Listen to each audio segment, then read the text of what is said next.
हम सभी जानते हैं कि जो जल है वो जीवन के लिए वरदान है, लेकिन कभी कभी यही जल जीवन के लिए शराब भी बन जाता है।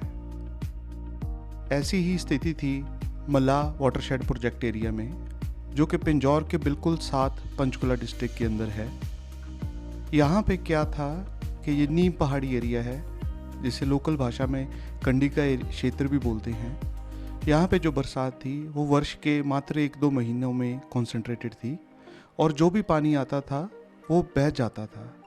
इसी वजह से ये क्षेत्र काफ़ी पिछड़ा हुआ था। यहाँ पे खेती बाड़ी और बाकी संसाधनों की काफ़ी कमी थी।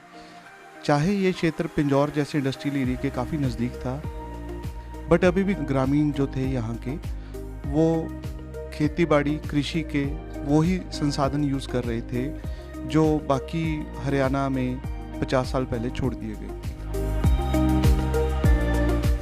इस स्थिति को देखते हुए नाबार्ड हरियाणा ने लोगों की दयनीय दशा को समझा और उसे सुधारने के लिए एक प्रयत्न किया जो कि लोकल वनस्पति के मुताबिक सस्टेनेबल भी हो। कुछ एरियाज़ ख़ासतौर पे जो पहाड़ी एरियाज़ होते हैं वहाँ पे क्या होता है कि पानी जो है वो निकल जाता है। बरसात में बहुत सारा पानी आता है और एज सच वो निकल जाता है, अपने साथ वो सॉइल को भी काट के ले जाता है। तो इन सब इश्यूज़ को देखते हुए एक नाबार्ड ने 1990s के अंदर एक वाटरशेड डेवलपमेंट प्रोग्राम शुरू किया था, जिसका नाम इंडो जर्मन वाटरशेड प्रोग्राम था, जो हमने KFW और GIZ जर्मनी के साथ पायलट बेसिस पे महाराष्ट्र और गुजरात के अंदर शुरू किया था। उस प्रोग्राम की सफलता को देखते हुए 1999-2000 के अंदर भारत सरकार की सहायता से और नाबार्ड ने कुछ अपना पैसा लगा के एक वाटरशेड डेवलपमेंट फंड क्रिएट किया 200 करोड़ के आसपास का। उस फंड को हम ये वाटरशेड डेवलपमेंट प्रोग्राम्स के लिए पैन इंडिया यूज़ करते हैं। इस फंड के अंदर अभी तक मतलब अगर हम देखें तो करीबन हमने 3600-3700 प्रोजेक्ट्स किए हैं, जिनके अंदर करीबन 26 लाख हेक्टेयर एरिया हमने कवर किया है और ये 28 स्टेट के अंदर हुआ है। हरियाणा भी उनमें से एक स्टेट है। इसके अंदर हमने करीबन अभी तक 2100 करोड़ से ज़्यादा का डिसबर्समेंट किया है और ये सारा ग्रांट है, ये इसमें कोई लोन कंपोनेंट नहीं है, इतना हमने ग्रांट के तौर के ऊपर दिया है। यहाँ पे हमने देखा, स्लोप को समझा, जो स्लोप थी पहाड़ों की, जो मिट्टी की स्थिति थी, जो पानी का लेवल था, और हमने देखा कि किस तरीके से हम वाटरशेड के माध्यम से जो पानी इनके लिए शराब का काम कर रहा था अभी तक, वो वरदान बना सके। देखिए, वाटरशेड एक बड़ा सिंपल सा, बड़ा आसान सा तरीका होता है जिसमें जो भी पानी एक एरिया में बरसात का पानी आता है उसकी तीव्रता को कम किया जाता है और कई सारे स्ट्रक्चर्स उसमें बनाए जाते हैं ताकि जो पानी है वो ज़मीन के अंदर रचाया जा सके या कोई डैम्स बनाए जा सकें जिसमें वो स्टोर किया जा सके या टैंक्स बनाए जा सके। और इस प्रोजेक्ट में जो मल्लाह वाटरशेड है, इसमें हमने कई यूनिक चीज़ें भी की हैं, जिसमें एक सब सरफेस डैम भी है। गांव में जो ग्राउंड वाटर टेबल है वो करीबन 300 फुट है। उसके लिए न तो जो है इनके इतनी कैपेसिटी है फार्मर्स पे, स्मॉल फार्मर्स हैं, कोई 1 एकड़ का है, कोई 1.5 एकड़ का है, तो उनकी कैपेसिटी नहीं है कि वो जो है एक्सप्लोर कर सकें ग्राउंड वाटर का। उसके लिए हमने ये सब सरफेस डैम बनाया है। इसमें जो है कंप्लीट जो डैम है हमारा, ये जो रिवर बेड है उसके नीचे है अप टू इम्परवियस लेयर, जिसमें करीबन 27 मीटर की हमारी जो है ये इनफिल्टर गैलरी थी। दोनों तरफ बिंग वाल हैं।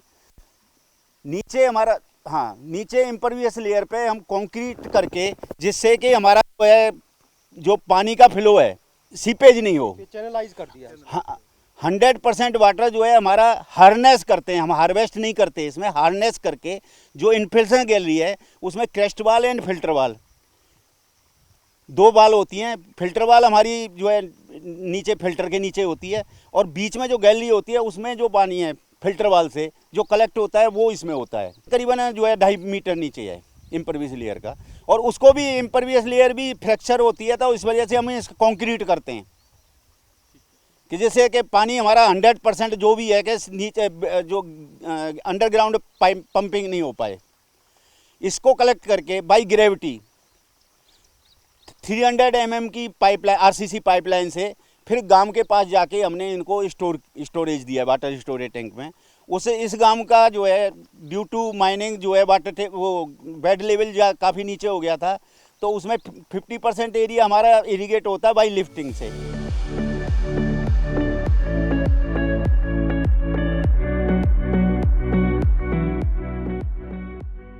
वाटरशेड का जो कार्यक्रम है यह भारत सरकार द्वारा शुरू किया गया था।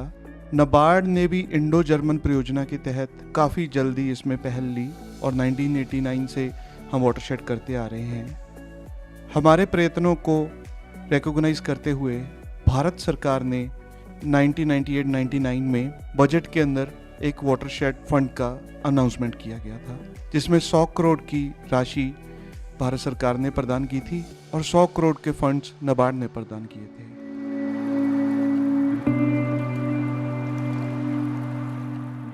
देखिए, जो जल है हम सभी जानते हैं कि धरती के लिए वरदान है, लेकिन जिस एरिया में हम खड़े हैं इसकी ऐसी भूगोलिक स्थिति है कि जहाँ पे जल वरदान की बजाय शराब का काम ज़्यादा करता था। उसका कारण क्या था कि जो बरसात के मौसम में 2 महीने उसमें तो यहाँ पे वो बाढ़ की तरह आ जाता था और जल कटाव करता था और बह जाता था, और जो बाकी का समय है उसमें वो ये एरिया टोटली ड्राई रहता था। तो इसी के लिए हम नाबार्ड के जो है नाबार्ड से हमने वाटरशेड का कॉन्सेप्ट लाए। हमने यहाँ पे हरियाणा में ये काम स्टार्ट किया। हरियाणा काफ़ी प्लेन एरिया है सारा उसमें, लेकिन कुछ एरियाज है शिवालिक का और अरावलीज का जहाँ पे हम वाटरशेड के माध्यम से इंटरवेंशंस कर रहे हैं। और पानी के लिए हमने जो हम ट्रीटमेंट स्टार्ट करते हैं ये रिज टू वैली कॉन्सेप्ट के आधार पर करते हैं, और जिसमें सबसे पहले एरिया ट्रीटमेंट्स करते हैं जो कि ऊपर रिज पर होता है, और उसके बाद में जो ड्रेनेज लाइन है उसकी ट्रीटमेंट्स करते हैं। नीचे आपने देखा कि सब सरफेस ड्रेनेज डैम हमने बनाया हुआ है जो वो ड्रेनेज लाइन ट्रीटमेंट में आ जाता है, और यहाँ पे कई टाइप के structures, gabion dams, wire crate structures, इस टाइप की चीज़ें बनाई है ताकि पानी के जो बहाव को रोका जा सके और उसे धरती के अंदर समा के नीचे सब सरफेस डैम के माध्यम से बाहर निकाला जा सके। और जहाँ तक हम बाकी आप भी जानते हैं कि सरकार के सभी विभाग समाज भलाई के कार्य कर रहे हैं, बट जो नाबार्ड के कार्य होते हैं उनमें एक अलग चीज़ होती है। वो अलग चीज़ ये है कि हम कम्युनिटी को लेके साथ में चलते हैं हमेशा। वो हम शुरू से इन्हें इन्वॉल्व करके रखते हैं प्रोजेक्ट के अंदर, और श्रमदान के माध्यम से, जो कि लेबर के माध्यम से किसान जो हैं हमारे इस प्रोजेक्ट में आते हैं, अपना श्रमदान करते हैं। और इस प्रोजेक्ट में लगभग 16 लाख रुपए का उन्होंने श्रमदान किया था, और जिससे कि उनकी इन्वॉल्वमेंट और ज़्यादा बढ़ जाती है शुरू से लेके एंड तक। हमारे प्रोजेक्ट्स में क्या है, श्रमदान के माध्यम से जो गांव वाले हैं उनका एक उस पर ओनरशिप हो जाती है और वो कंटिन्यू रहते हैं। और इसके साथ में हम प्रोजेक्ट तक ही सीमित नहीं रहते। जिनके पास ज़मीन है, किसान है, वो तो खुश हो जाएंगे कि उनकी ज़मीन के पास पानी मिल गया। पहले जो ज़मीन कट रही थी बाढ़ की वजह से वो बच गई। हम जो लैंडलेस हैं, जो विमेन हैं, उनकी एम्पावरमेंट के लिए भी हम कार्य करते हैं, जिसमें हमने यहाँ पे कई सारी ट्रेनिंग प्रोग्राम्स करवाए। कंप्यूटर की ट्रेनिंग प्रोग्राम्स, टेलरिंग का ट्रेनिंग प्रोग्राम, इसके बिना फूड प्रोसेसिंग का ट्रेनिंग प्रोग्राम और बी कीपिंग का ट्रेनिंग प्रोग्राम। इसके बिना साथ में सहायता के लिए हमने क्या कहते हैं कैटल क्रचेस बनाए, वर्मी कंपोस्ट पेट्स बनाए। तो इस टाइप से कई टाइप के इंटरवेंशंस करके हमने वाटरशेड के साथ में जो ये डेवलपमेंट है, जो विकास कार्य है, इसे सस्टेनेबल बनाया है। इस परियोजना के शुरू होते ही हमने पूरे भारत में कई जगह पर वाटरशेड प्रोजेक्ट किए, जिसमें महाराष्ट्र एवं गुजरात में काफ़ी सराहनीय काम किया गया था शुरू के वर्षों में। क्योंकि हरियाणा भौगोलिक स्थिति में काफ़ी हद तक लेवल एरियाज़ हैं, प्लेन एरियाज़ हैं, उत्तर भारत के मैदानों में ये आता है, तो यहाँ पे वाटरशेड की जो संभावनाएं थी वो काफ़ी कम थी। लेकिन हमने पूरी ज्योग्राफी को, भौगोलिक स्थिति को समझते हुए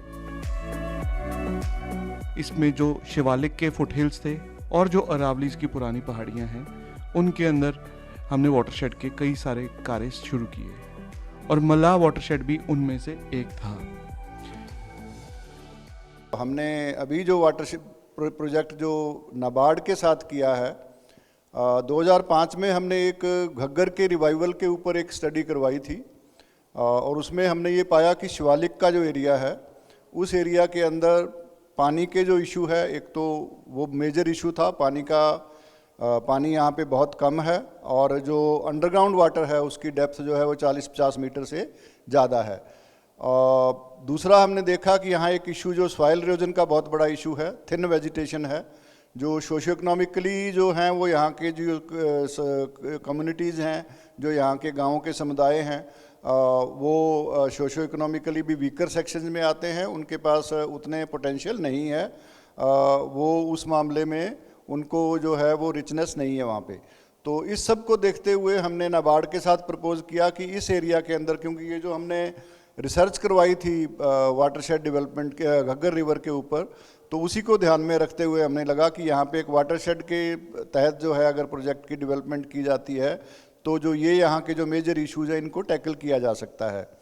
तो उसी को ध्यान में रख के जो मल्ला वाटरशेड के नाम से जो एक प्रोजेक्ट है जिसमें लगभग 12 गांव आते हैं हमारे यहाँ पे, और उसमें से 1300-1350 एकड़ के आसपास उसका एरिया है उन गांवों का, ये चुना गया जिसमें 5,500 के आसपास की पॉपुलेशन है।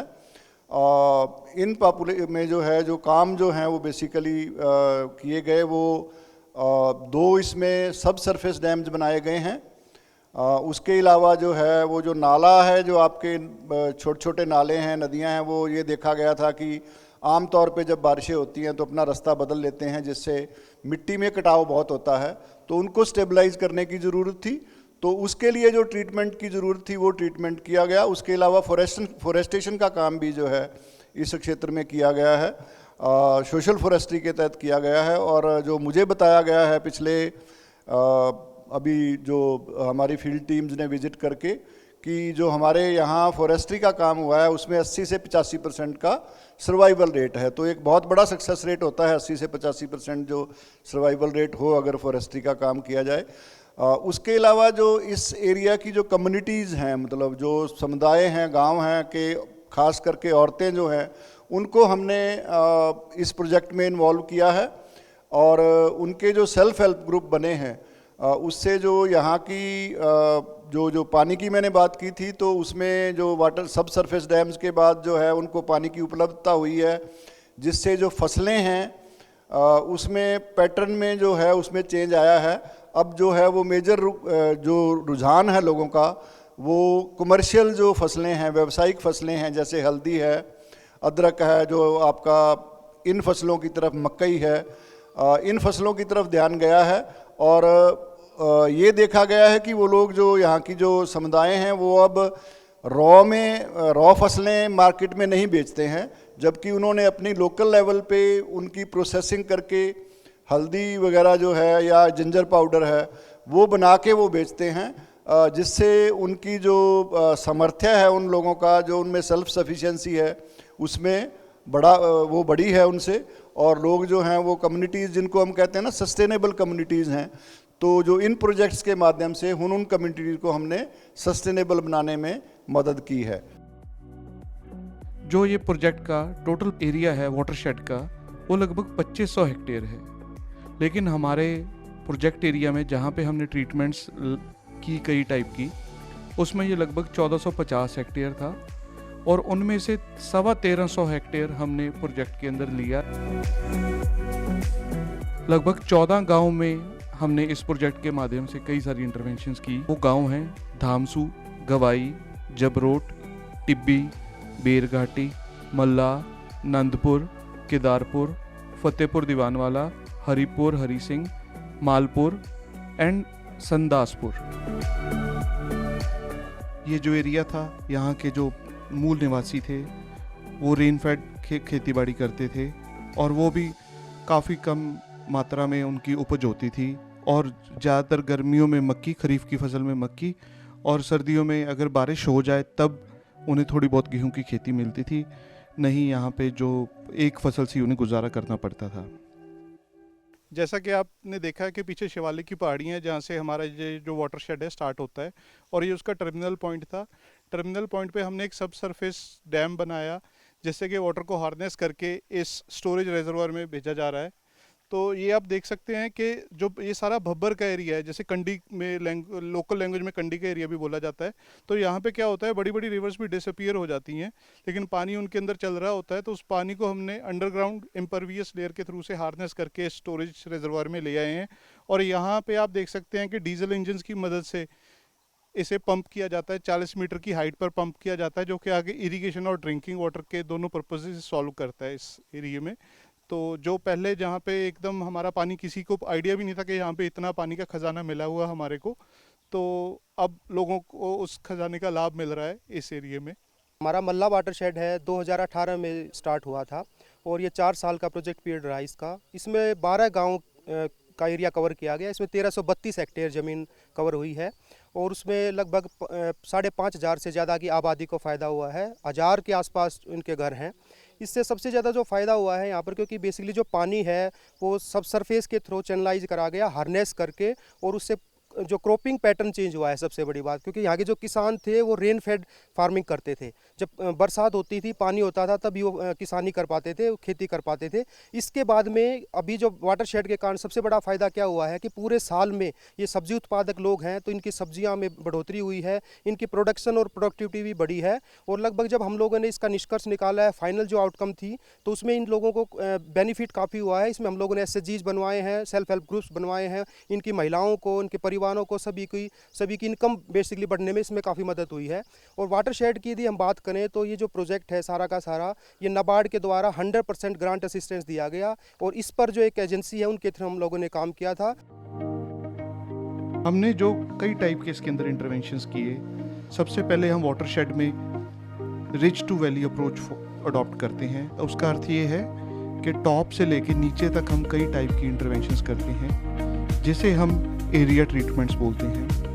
इनमें मुख्य तौर पर water harvesting tanks, storage tanks, retention structure, gabion structure, जो कि तारों और पत्थरों का स्ट्रक्चर होता है पानी के कटाव को रोकने के लिए, boulder check dam, field run off disposal structure, खेतों की bunding, contour bunding, gully plugs और कई टाइप के पॉन्ड्स बनाए, जो कि लगभग 107 के लगभग टोटल इंटरवेंशंस की गई थी इसमें।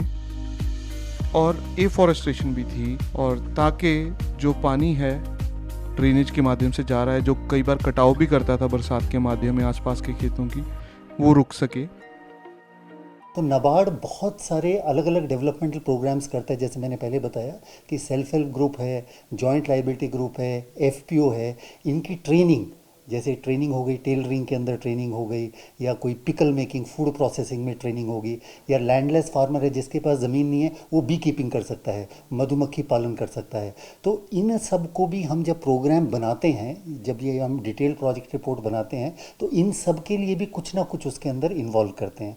इसके अलावा जैसे हेल्थ प्रोग्राम्स है, गाँव के अंदर मेडिकल फैसिलिटीज़ नहीं है, तो वो भी हम एस्पेक्ट जो है इसमें इनबिल्ट कर देते हैं। जो वो पशुपालन करते हैं उनका एनिमल हेल्थ प्रोग्राम्स, डॉक्टर्स को वहाँ ले जाएंगे, उस तरह की भी एक्टिविटीज़ हम लोग इसके अंदर करते हैं।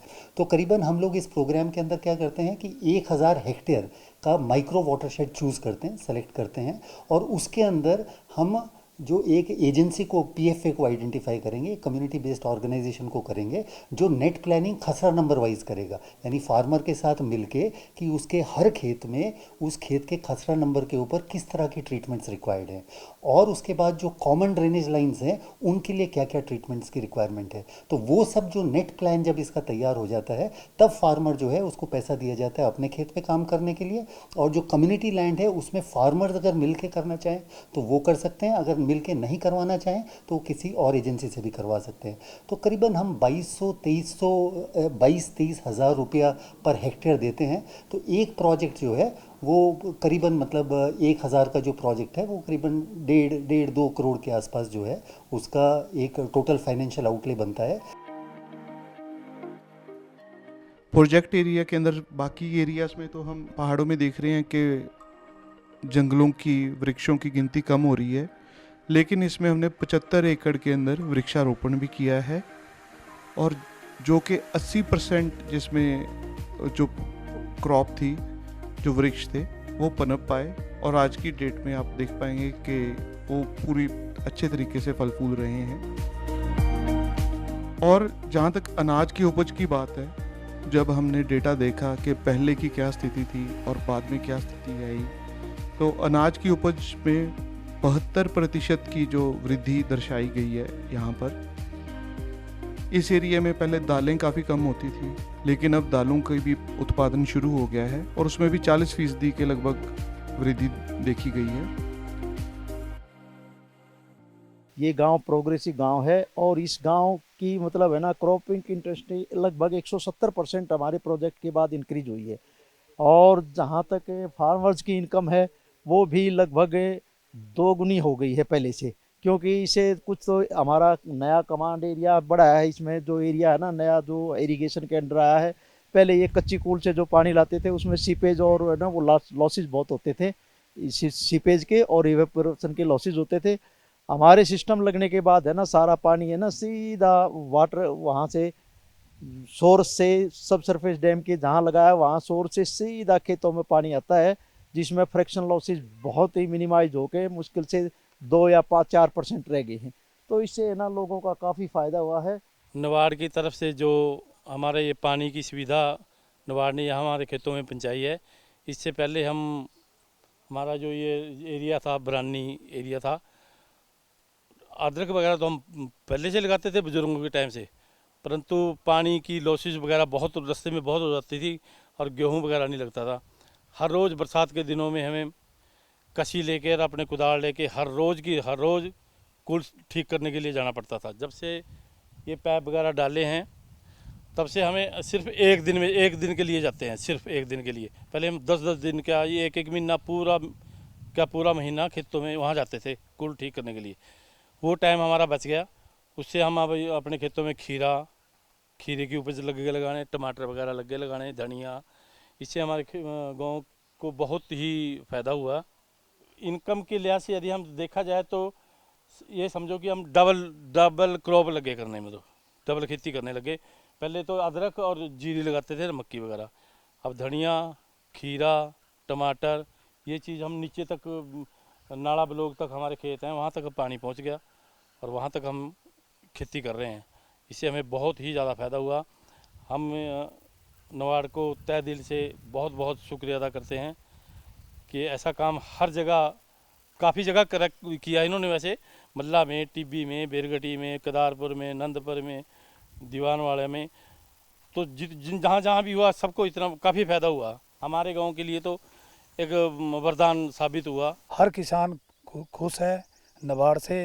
और अदरक की खेती, हल्दी की खेती, मिर्च की, और कई जगह हमने पानी को इकट्ठा करके खेतों में लगाया है। कई जगह पानी की सिंचाई बहुत अच्छी चल रही है, तो हमें बहुत लाभ मिला है। सब्जी उत्पादन हाई वैल्यू उत्पादन होता है, जिसमें किसानों के पास आय का जो मार्जिन होता है वो काफ़ी बढ़िया होता है।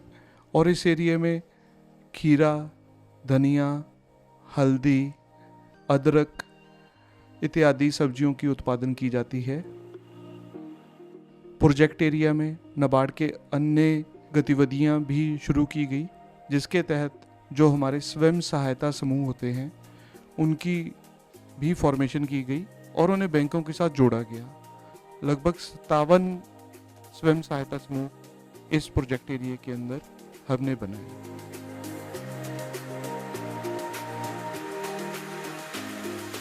ये जो चक्कियाँ हैं ये हमें मतलब नबार्ड वालों की तरफ से मिली हैं। तो अब ये इसमें मसाला पीसने के लिए दी गई। इसमें हम हल्दी, मिर्च और मसाले पीसते हैं और पैकिंग करके और आगे बेचते हैं। तो मतलब इससे हमें प्रॉफिट हुआ है कि हम आगे सामान बेचते हैं। पहले तो हम घर में ही बेचते थे, जैसे कि कोई आ गया है घर में, तो अब हम बाहर मतलब डिस्ट्रिक्ट में बेचते हैं। डिस्ट्रिक्ट के बाहर भी जाता है, मतलब आउट ऑफ डिस्ट्रिक्ट भी जाता है, तो मतलब काफ़ी प्रॉफिट है। अपने लगाते हैं हल्दी और अपने ही पीसते हैं घर में। हाँ जी, हल्दी, अदरक, मिर्चें, सूंठ बना के उसका पाउडर बनाते हैं। तो सूंठ पाउडर भी है और मिर्च है। और जैसे अब अपनी गेहूं है तो उसका दलिया बनाते हैं, आटा, मक्की का आटा, ऐसे मतलब अपनी ये सारी फसलें अपनी होती हैं। नबार्ड के वाटरशेड के लगभग 7 प्रोजेक्ट हरियाणा में चल रहे हैं फ़िलहाल, जो कि अलग अलग प्रोग्रेस लेवल पर हैं। हरियाणा की स्थिति को देखते हुए हमने वाटरशेड में एक नया इनोवेशन भी लाया, जिसमें लोगों के माध्यम से हमने एल्कलाइन सॉइल को, जो कि क्षारीय मिट्टी होती है, उसे सुधारने के लिए जिप्सम का प्रयोग भी किया गया करनाल और कैथल जिलों के अंदर।